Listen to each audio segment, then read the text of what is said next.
কথা হজম করতে শিখুন। এটা অনেক বড় গুণ। আপনাকে জিততে সহায়তা করবে। কথা না বাড়িয়ে নীরবে কাজ করে যান।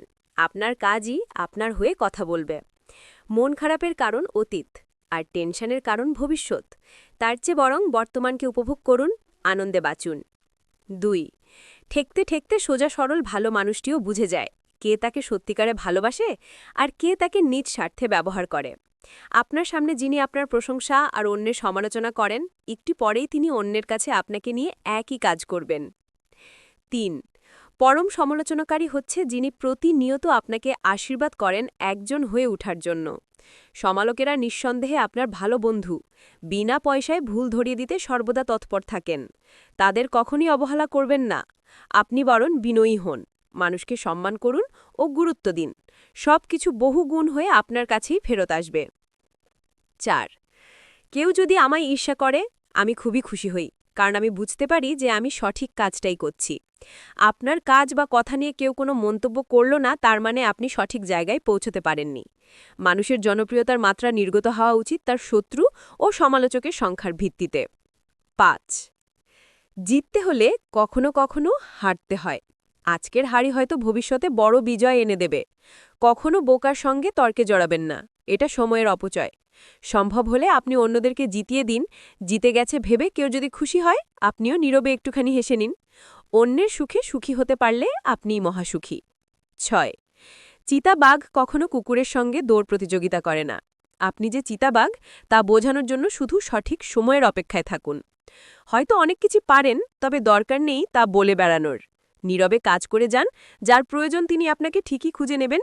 তবে অযোগ্য কাউকে টেনে উপরে তুললে সেই একসময় উল্টো আপনার যোগ্যতা নিয়ে প্রশ্ন তুলে প্রতিশোধ নেবে। ৭. আপনি দুনিয়ার কাউকে বদলাতে পারবেন না, শুধু নিজেকে ছাড়া। আপাতত সেটাই করুন, নিজেকে বদলে ফেলুন, আর অন্তত দুজন অসহায় মানুষকে জীবনে প্রতিষ্ঠিত হতে সাহায্য করুন। সবাই এই নীতিতে বিশ্বাসী হয়ে কাজ করলে চারপাশের দুনিয়া এমনিতেই বদলে যাবে। ৮. আপনার চিন্তাভাবনার উপরে যারা আস্থা রাখতে পারে না, তাদেরকে খুব বেশি গুরুত্ব দেওয়ার দরকার নেই। নিজের প্রতি বিশ্বাস রাখুন, এটাই আপনাকে সবার মাঝে বিশ্বাসী ও আস্থাভাজন করে তুলবে। স্রেফ সময়ের অপেক্ষা। ৯. জীবনের পরীক্ষায় অনেকে হেরে যান, কারণ তারা অন্যকে কপি করার চেষ্টা করেন। কিন্তু তাদের আসলে জানা নেই প্রত্যেকের প্রশ্নপত্রটাই আলাদা। কোথায় জন্মেছেন সেটা আপনার নিয়তি, কোথায় পৌঁছাবেন সেটা আপনার কর্মফল।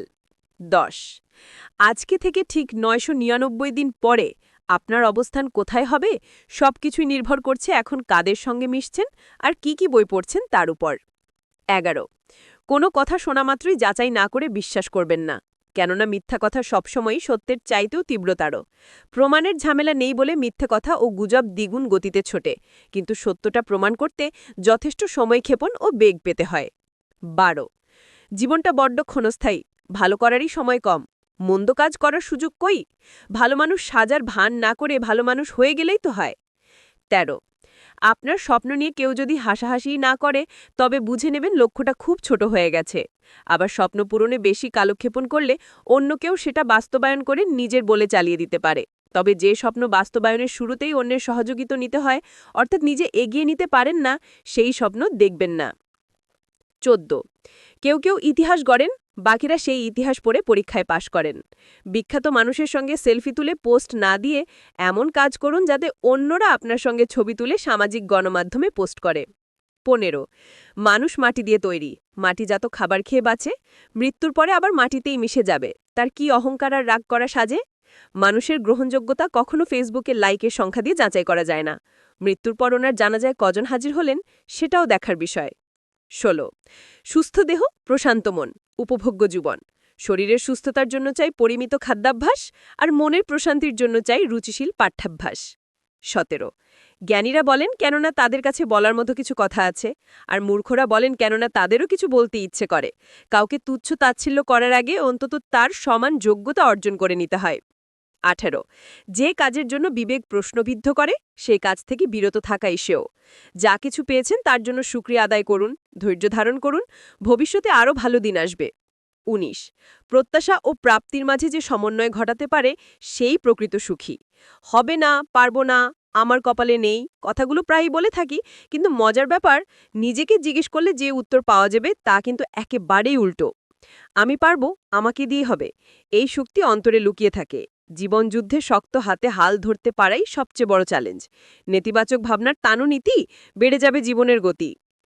২০ মস্তিষ্ক কখনো অলস সময় কাটাতে পারে না, সর্বক্ষণ কিছু না কিছু চিন্তা করবেই।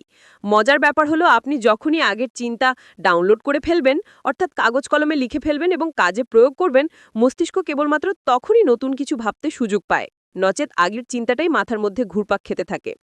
কোনো একটা চিন্তা কাজে পরিণত না করে মাথায় নিয়ে বসে থাকলে নতুন চিন্তা মাথায় আসে না, ঢোকার জায়গা পায় না। কোনো পরিকল্পনাই গ্রহণযোগ্য নয় যতক্ষণ না সেটি বাস্তবায়িত হচ্ছে।